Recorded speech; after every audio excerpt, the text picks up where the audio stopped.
नमस्कार दोस्तों, इस वीडियो में आप डीएलएड प्रथम सेमेस्टर के वर्ष 2022 में पूछे गए गणित प्रश्न पत्र का कंप्लीट पेपर सॉल्यूशन देखने जा रहे हैं। अगर अभी तक जितने भी प्रथम सेमेस्टर के पेपर हुए सभी वर्षों में सब्जेक्ट वाइज डीएलएड प्रथम सेमेस्टर के कंप्लीट पेपर सॉल्यूशन को डिटेल में देखना चाहते हैं तो इस वीडियो के बाद इस वीडियो का डिस्क्रिप्शन जरूर चेक करिएगा। और अगर आप चैनल पर पहली बार विजिट कर रहे हैं तो इसको सब्सक्राइब करते हुए बेल आइकन को प्रेस कर लीजिएगा। चलिए दोस्तों, आज के इस महत्वपूर्ण वीडियो को शुरू करते हैं।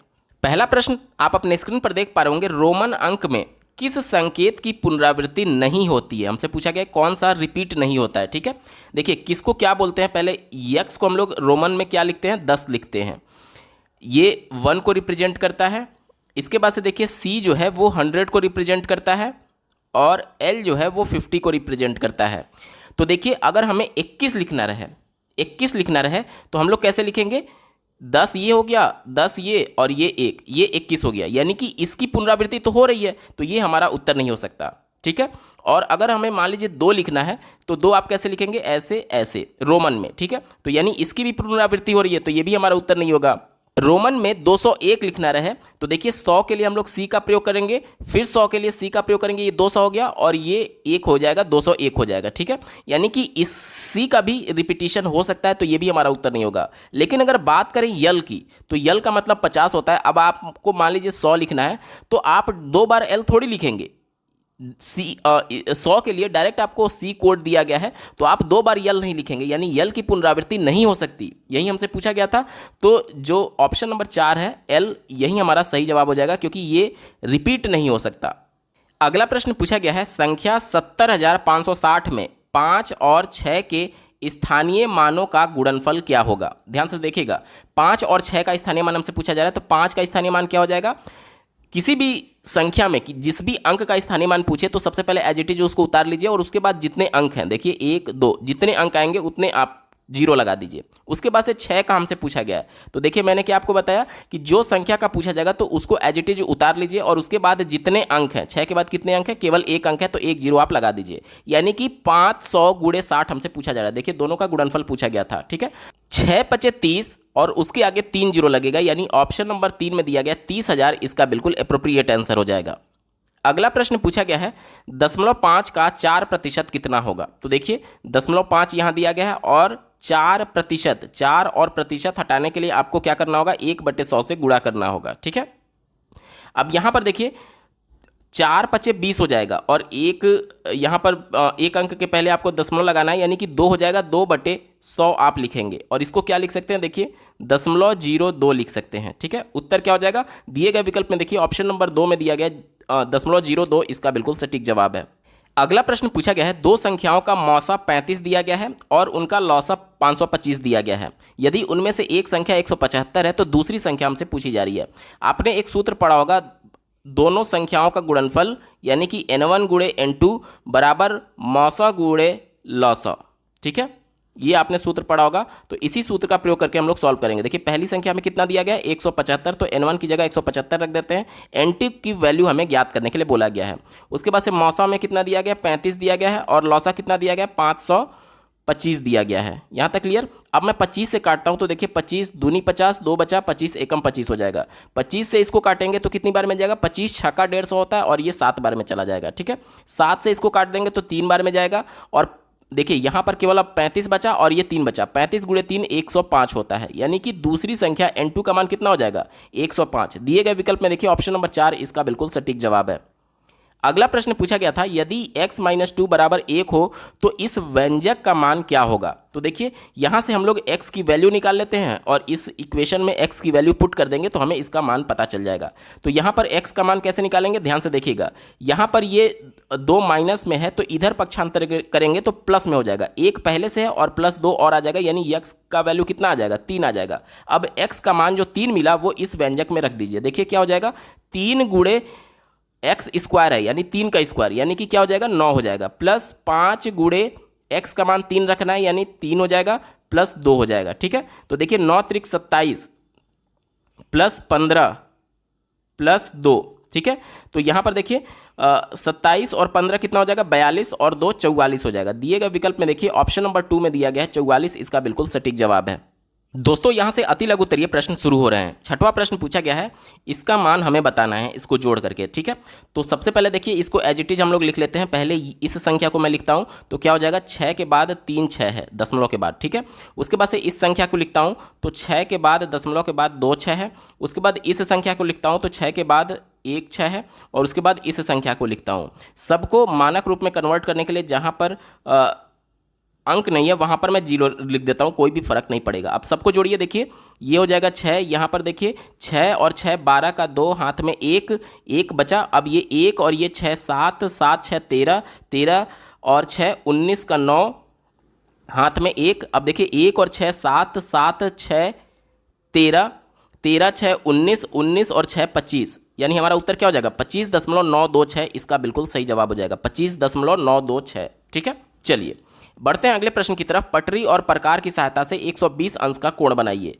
तो देखिए, सबसे पहले हम लोग प्रकार की मदद से एक रेखा खींचते हैं, जो कि मान लीजिए ए बी हो गया। अब इस ए बी रेखा में ए को केंद्र बिंदु मानते हुए प्रकार में किसी भी नाप का कोई चाप लेकर के आप इस प्रकार से एक पहला चाप लगाएंगे, जो कि मान लीजिए यहाँ पर ये बिंदु सी हो गया। अब प्रकार के नोक को सी को केंद्र मानते हुए, सी पर नोक रखते हुए पहला जो चाप, देखिए जो हमने जिस नाप से चाप लगाया था अभी उसको बदलना नहीं है, उसी नाप से पहला चाप लगाएंगे तो ये हमारा 60 अंश का कोण बनता है। उसके बाद से मान लीजिए ये पॉइंट डी हो गया। अब प्रकार के नोक को डी पर फिर से रखते हुए अगला जो चाप लगाएंगे, मान लीजिए ई पर ये काटता है, तो ये देखिए ये वाला जो कोण था, पहली बार चाप लगाया तो ये 60 अंश हो गया, और दूसरी बार जब हमने चाप लगाया तो ये भी 60 अंश हो गया, और यहाँ से यहाँ तक का पूरा वैल्यू हो गया। देखिए ये पहला 60 और ये दूसरा 60, यानी कि 120 अंश। यानी कि अब ए और ई को मिलाते हुए एक रेखा आगे की तरफ खींचेंगे, जो कि मान लीजिए ये एफ पर काटता है।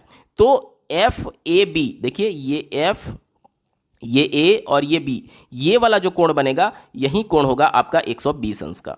अगला प्रश्न पूछा गया है, एक आयत की लंबाई 50 मीटर दी गई है। ठीक है, यहां पर लंबाई कितना दिया गया है, 50 मीटर, तथा उसका परिमाप 180 मीटर दिया गया है। ठीक है, इसका परिमाप कितना दिया गया है, परिमाप हमें दिया गया है 180 मीटर। ठीक है, तो उसका क्षेत्रफल ज्ञात करिए। देखिए परिमाप, देखिए क्षेत्रफल आप तभी निकाल सकते हैं जब आपको लंबाई और चौड़ाई पता रहे। हमें लंबाई तो पता है लेकिन इसका चौड़ाई नहीं पता है, तो सबसे पहले हमें चौड़ाई निकालना होगा। तो चौड़ाई कैसे निकालेंगे, परिमाप का सूत्र आप लोग जानते हैं क्या होता है, 2 गुणे लंबाई धन चौड़ाई। यहां तक क्लियर। अब देखिए 2 से इसको मैं काट दूं तो ये 90 बार में जाएगा, और बराबर एल का वैल्यू कितना दिया गया था, 50 दिया गया था, बी का मान हमें निकालना है। तो बी बराबर क्या हो जाएगा, 50 इधर पक्षांतर होकर के 90 में से घटेगा तो क्या हो जाएगा, 40 हो जाएगा, यानी बी का मान 40 मीटर आ गया। अब देखिए हमसे एरिया पूछा गया था। एरिया क्या होता है, आप कहेंगे लंबाई गुणे चौड़ाई। लंबाई कितना दिया गया, 50, चौड़ाई हमने कितना निकाला, 40। अब देखिए 5 गुणे 4 करेंगे तो 5 चौके 20 होता है, और फिर ये 2 जीरो और लग जाएगा, यानी 2000 मीटर स्क्वायर इस आयत का क्षेत्रफल हो जाएगा। ठीक है, हमसे यही पूछा गया था इसका क्षेत्रफल क्या होगा, तो इसका क्षेत्रफल 2000 मीटर स्क्वायर होगा। अगला प्रश्न पूछा गया है, कोटिपूरक कोण को उदाहरण सहित समझाइए। तो कोटिपूरक कोण के बारे में आप लिख सकते हैं कि 2 ऐसे कोण जिनका योग 90 अंश के बराबर होता है, ये परस्पर एक दूसरे के कोटिपूरक कोण कहलाते हैं। ठीक है, अब हमसे पूछा गया है कि उदाहरण सहित बताइए। तो मान लीजिए कि मैं पहला कोण θ1 बराबर 30 अंश ले लेता हूं। तो मैंने आपको क्या बताया कोटिपूरक कोण, कि कोई भी 2 ऐसे कोण जिनका योग 90 अंश के बराबर होगा, एक दूसरे के परस्पर कोटिपूरक कोण कहलाते हैं। तो θ2 का मान क्या हो जाएगा, θ2 का मान 60 अंश हो जाएगा। देखिए दोनों का योग 90 अंश हो रहा है। या फिर कोई और दूसरा उदाहरण आप ले सकते हैं, मान लीजिए θ1 का मान आप 40 ले रहे हैं तो θ2 का मान कितना हो जाएगा, 50 हो जाएगा। देखिए यहां पर भी दोनों का योग 90 अंश हो रहा है। ठीक है, तो कोई भी 2 ऐसे कोण जिनका योग 90 अंश के बराबर होता है वो परस्पर एक दूसरे के कोटिपूरक कोण कहलाते हैं।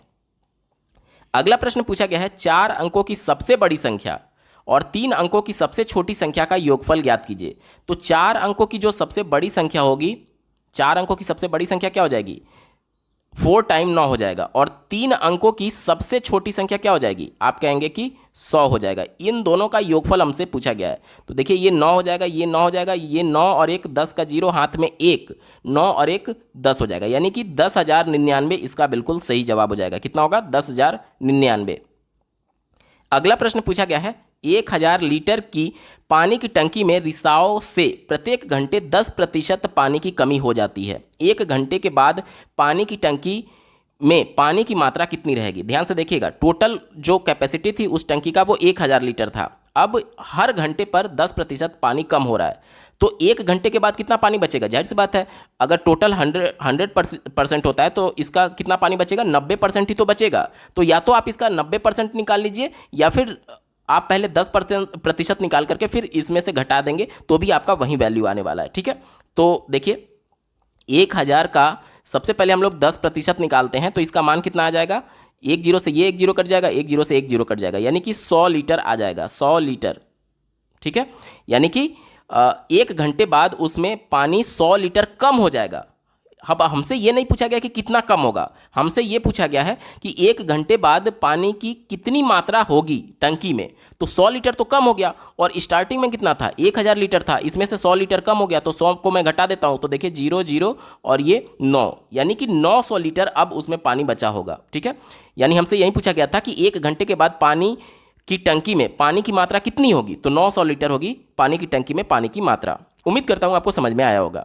दोस्तों यहां से लघु उत्तरीय प्रश्न शुरू हो रहे हैं। 12वां प्रश्न पूछा गया, टेलीविजन के विभिन्न ब्रांडों को क्रय करने वाले ग्राहकों की संख्या निम्नवत है। ठीक है, यहां पर देखिए अलग अलग 5 ब्रांड हमें दिए गए हैं, और इन ब्रांडों को कितने लोग खरीद रहे हैं उनकी संख्या यहां पर दी गई है, और हमसे कहा जा रहा है कि इन आंकड़ों को पाई ग्राफ द्वारा प्रदर्शित कीजिए।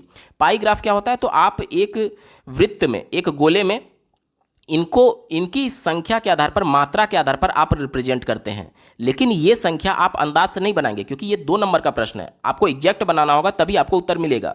तो ये जो देखिए, किसी भी वृत्त में जो केंद्र पर पूरा कोण बनता है वो कितने अंश का बनता है, 360 अंश का कोण बनता है। अब 360 अंश का कोण इस पूरी संख्या को कितने कोण में रिप्रेजेंट करेगा, ये आपको निकालना होगा, उसके बाद आप इसको बनाएंगे। कैसे, ध्यान से समझिएगा।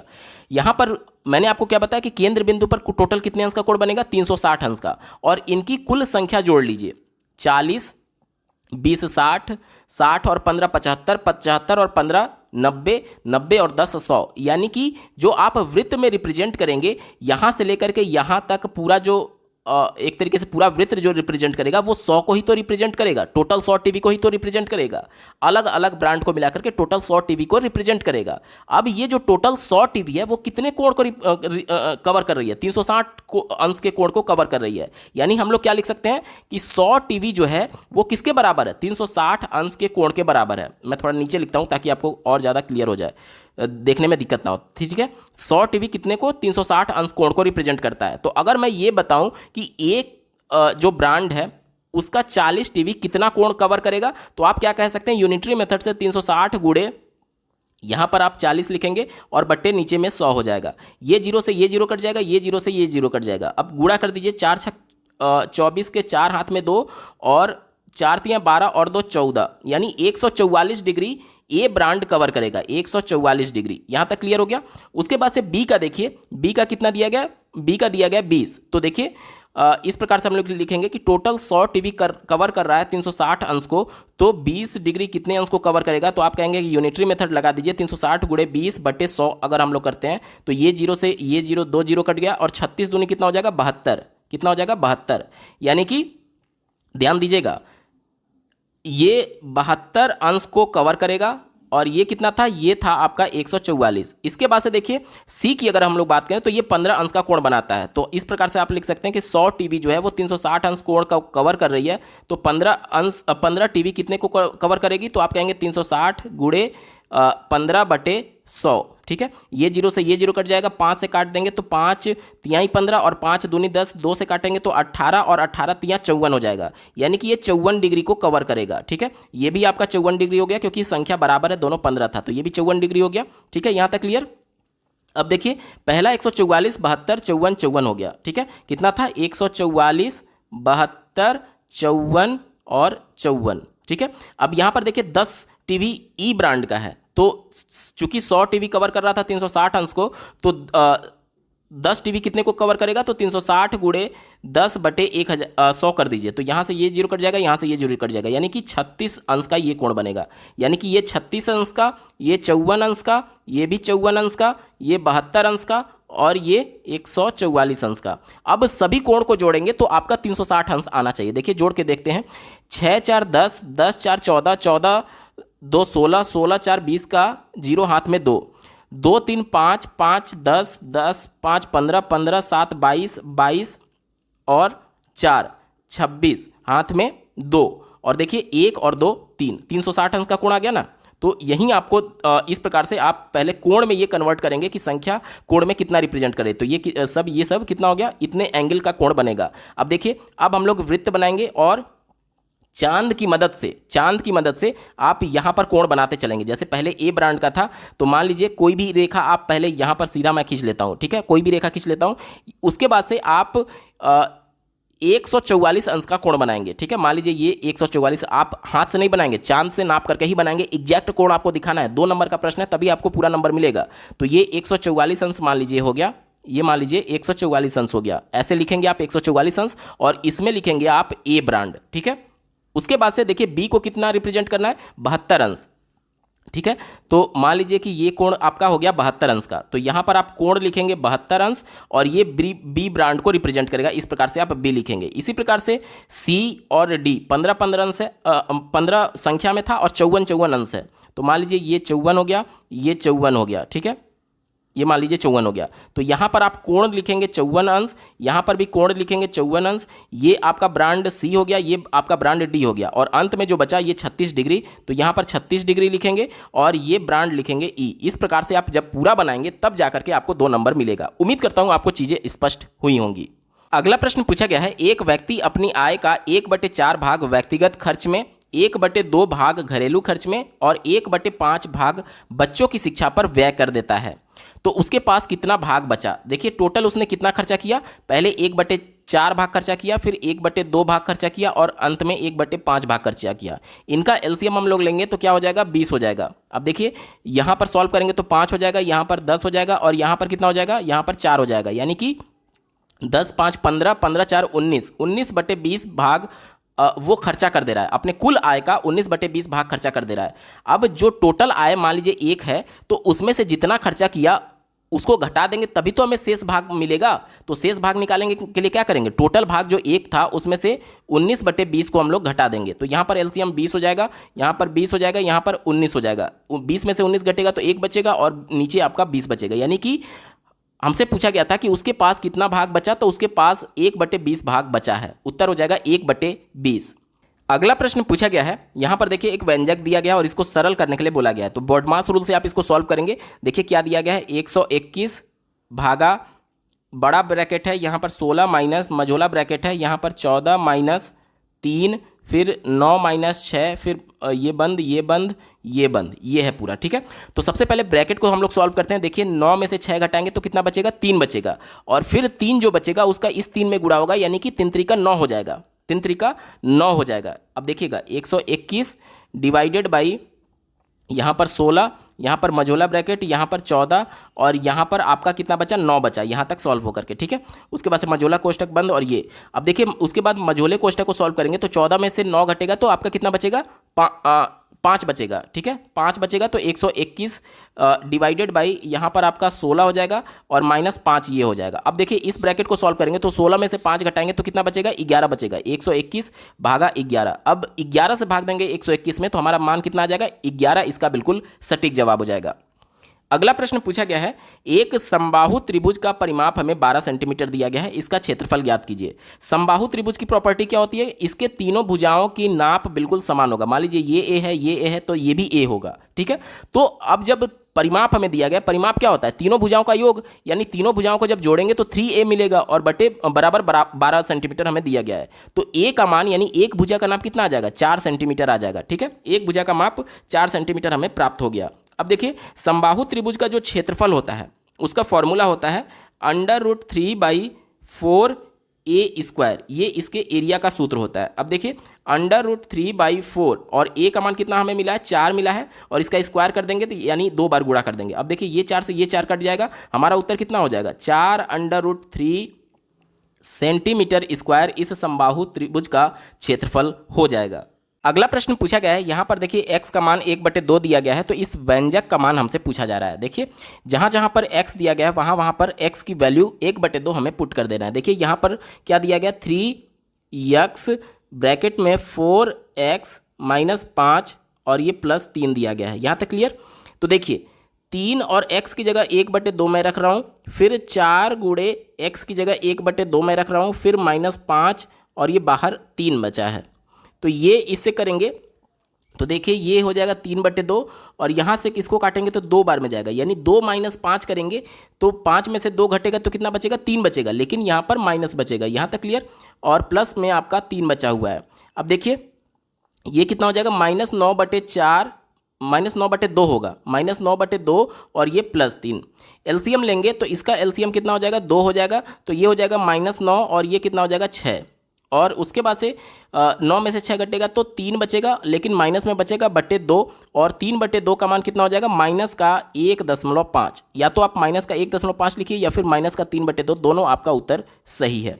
अगला प्रश्न पूछा गया है 8 मीटर लंबाई और 2 मीटर चौड़ाई वाले आयत का क्षेत्रफल एक वर्ग के क्षेत्रफल के बराबर है, तो वर्ग का परिमाप ज्ञात कीजिए। यहाँ पर देखिए ये आयत की लंबाई और चौड़ाई हमें दी गई है, तो इससे पहले हम लोग क्या कर लेंगे आयत का क्षेत्रफल निकालेंगे, और जो आयत का क्षेत्रफल मिलेगा वो वर्ग के क्षेत्रफल के बराबर है, यानी वर्ग का क्षेत्रफल हमें पता चल गया। अब उसके माध्यम से हम लोग को परिमाप निकालना है, तो कैसे निकालेंगे ध्यान से देखिएगा। आयत की लंबाई कितनी दी गई है 8 मीटर, आयत की चौड़ाई कितनी दी गई है 2 मीटर, तो आयत का क्षेत्रफल क्या हो जाएगा 8 दूनी 16 मीटर स्क्वायर हो जाएगा। अब ये जो आयत का क्षेत्रफल मिला वही क्षेत्रफल इस वर्ग का भी क्षेत्रफल है, यानी कि ये मान लीजिए 16 मीटर स्क्वायर हुआ, तो ये किसका था आयत का था, तो आयत और वर्ग का क्षेत्रफल बराबर है, यानी अब हमें क्या मिल जाएगा वर्ग का क्षेत्रफल कितना मिल गया 16 मीटर स्क्वायर मिल गया।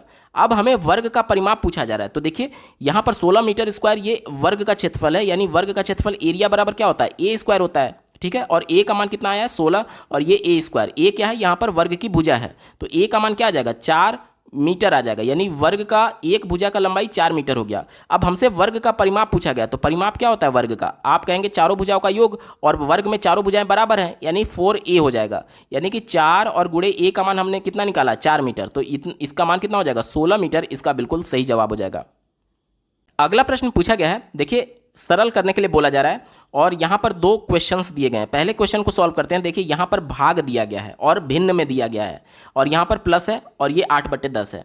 तो जब भी भाग को हम लोग गुणा में परिवर्तित करते हैं भिन्न वाली संख्याओं में, तो अंश का हर में और हर का अंश में परिवर्तित हो जाता है। देखिए करते हैं हम लोग, यहाँ पर -12/30 है और यहाँ पर मैं भाग की जगह पर गुणा लिख रहा हूँ, तो क्या हो जाएगा इसका हर जो था इसका अंश बन जाएगा यानी 5, और इसका जो अंश था इसका हर बन जाएगा यानी 3। यहाँ तक क्लियर हो गया। और यहाँ पर प्लस 8/10 है। देखिए इसको मैं काट देता हूँ 3 से, तो 3 चौके 12 हो जाएगा, और 5 से इसको काटते हैं तो 6 बार में जाएगा, फिर 2 से काटते हैं तो 2 दूनी 4 और ये 2 तिहाई 6, और इसको 2 से काटते हैं तो 2 दूनी 4, माफ कीजिएगा 2 चौके 8 और 2 पचे 10, तो क्या हो जाएगा ऊपर -2/3 और यहाँ पर बचा 4/5। ठीक है। अब हम लोग एलसीएम लेते हैं, इन दोनों का एलसीएम क्या हो जाएगा 15, तो देखिए -10 ये हो जाएगा और ये 12 हो जाएगा। ठीक है, तो ऊपर बचेगा आपका 2/15। उम्मीद करता हूँ आपको समझ में आया होगा।